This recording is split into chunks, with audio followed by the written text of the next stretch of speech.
Hi friends, வணக்கம். Welcome to Vanni cooking and life style. இன்றைக்கி நம்மளோட சேனலில் சில்லி ஃபிஷ் எப்படி பண்ணுறதுன்னு பார்க்க போகிறோங்க. ரொம்ப ஈஸியாக, ரொம்ப டேஸ்டியாக, அதுவும் குழந்தைங்களுக்கு ரொம்ப பிடிக்கக்கூடிய இந்த ரெசிப்பியை கொஞ்சம் ஈஸியான ஸ்டெப்ஸ் தான் நம்ம பண்ண போகிறோம். ரொம்ப சிம்பிளாக இருக்கும் ரெசிபி பண்ணுறதுக்கு. எப்படி பண்ணுறதுன்னு பார்க்கலாங்களா? அதுக்கு முன்னாடி நம்மளோட சேனலை மறக்காமல் சப்ஸ்கிரைப் பண்ணிடுங்க. பக்கத்தில் இருக்கிற பெல் ஐக்கானையும் ப்ரெஸ் பண்ணிடுங்க.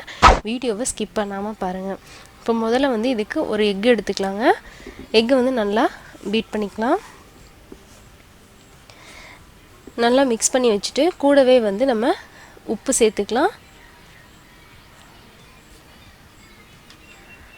பெப்பர் பவுடர் ஆட் பண்ணிக்கலாம். கொஞ்சமாக சில்லி ஜிஞ்சர் கார்லிக் பேஸ்ட் சேர்த்து நல்லா மிக்ஸ் பண்ணி விட்டுருங்க. இப்போது 2 ஸ்பூன் போல் கார்ன்ஃப்ளவரும் ஒரு 1.5 ஸ்பூன் போல் மைதாவும் ஆட் பண்ணிக்கலாங்க. இதில்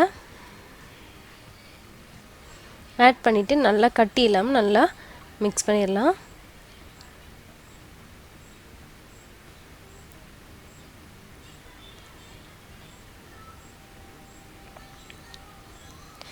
இப்போ இதில் நம்ம க்ளீன் பண்ணி கட் பண்ணி வச்சுருக்கிற ஃபிஷ்ஷை வந்து ஆட் பண்ணிக்கலாங்க. நல்லா போன்லெஸ்ஸாக முள்ளெல்லாம் இல்லாமல் நல்லா இருக்கிற மாதிரி ஃபிஷ் எடுத்துக்கோங்க. நான் வந்து இன்றைக்கி வந்து கொடுவா மீன் எடுத்திருந்தேங்க. ரொம்ப சூப்பராக இருந்ததுங்க. இப்போ இதை வந்து நல்லா மிக்ஸ் பண்ணிவிட்டு நல்லா எக்கு எல்லாமே வந்து நல்லா ஃபிஷ்ஷோடு நல்லா மிக்ஸ் ஆகிடணும். இந்த மாதிரி நல்லா மிக்ஸ் பண்ணிடுங்க.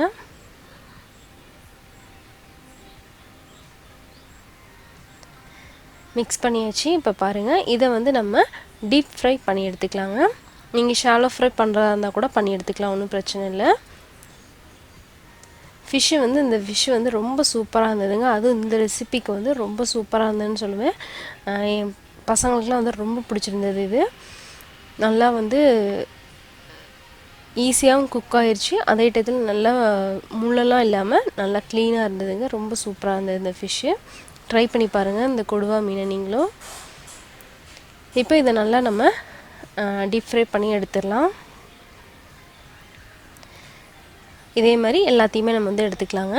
இப்போ நம்ம அதை தாளிக்கிறதுக்கு ஒரு பேனில் எண்ணெய் சேர்த்துருக்கோம். எண்ணெய் சூடானதும் அதில் பூண்டு குட்டி குட்டியாக கட் பண்ண பூண்டு சேர்த்து நல்லா வதக்கிக்கோங்க.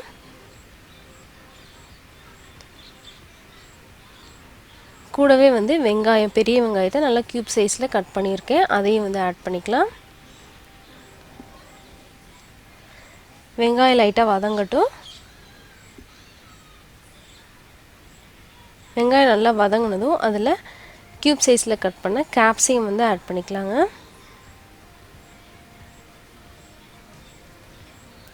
கேப்சிகம் வந்து ஒரு நல்ல ஃப்ளேவர் கொடுக்குங்க. இப்போ இதையும் சேர்த்து நல்லா நம்ம ஃப்ரை பண்ணிக்கலாம். இப்போது நம்ம ஃபிஷ்ஷுக்கு வந்து நம்ம வந்து உப்பு சேர்த்தாச்சு. அப்போவே வந்து இதுக்கு மட்டும் நம்ம உப்பு சேர்த்துக்கலாம். உப்பு சேர்த்து நல்லா ஃப்ரை பண்ணிவிட்டு இதில் சாஸ்லாம் நம்ம ஆட் பண்ண போகிறோம். அதுக்கு ஃபஸ்ட்டில் வந்து சில்லி சாஸ் 1 ஸ்பூன் ஆட் பண்ணியிருக்கிறேங்க. டொமேட்டோ சாஸ் வந்து 2 ஸ்பூன் போல் ஆட் பண்ணிக்கோங்க. ஒரு மிக்ஸ் பண்ணிவிட்டு அதிலேயே வந்து சோயா சாஸ் வந்து ஆட் பண்ணிக்கலாம். ஒரு 1/2 ஸ்பூன் போல் ஊற்றிக்கோங்க. நிறைய ஊற்றிங்கன்னா கசப்பாகிடும் உங்களுக்கு. அதனால் லைட்டாக வந்து சேர்த்துக்கோங்க. சேர்த்து நல்லா மிக்ஸ் பண்ணிவிட்டு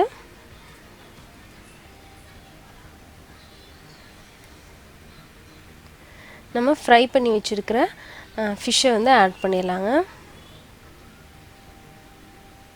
ஆட் பண்ணி நல்லா அந்த சாஸோட நல்லா பிளெண்ட் பண்ணுற மாதிரி மிக்ஸ் பண்ணிவிட்டு ஃபைனலாக வந்து பெப்பர் பவுடர் வந்து போட்டுக்கலாங்க. பெப்பர் பவுடர் போட்டு நல்லா ஒரு மிக்ஸ் கொடுத்துருங்க.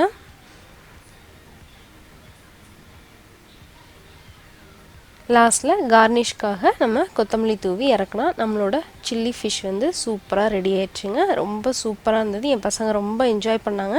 நீங்களும் ட்ரை பண்ணுங்கள். உங்கள் பசங்களும் என்ஜாய் பண்ணுவாங்கன்னு நினைக்கிறேன். பிடிச்சிருந்ததுன்னா எனக்கு ஒரு லைக் பண்ணுங்கள். உங்கள் ஃபீட்பேக் எனக்கு சொல்லுங்கள். உங்கள் ஃப்ரெண்ட்ஸுக்கு ஷேர் பண்ணுங்கள். நம்ம சேனலுக்கு மறக்காமல் சப்ஸ்கிரைப் பண்ணுங்கள். தேங்க்யூ ஃபார் வாட்சிங்.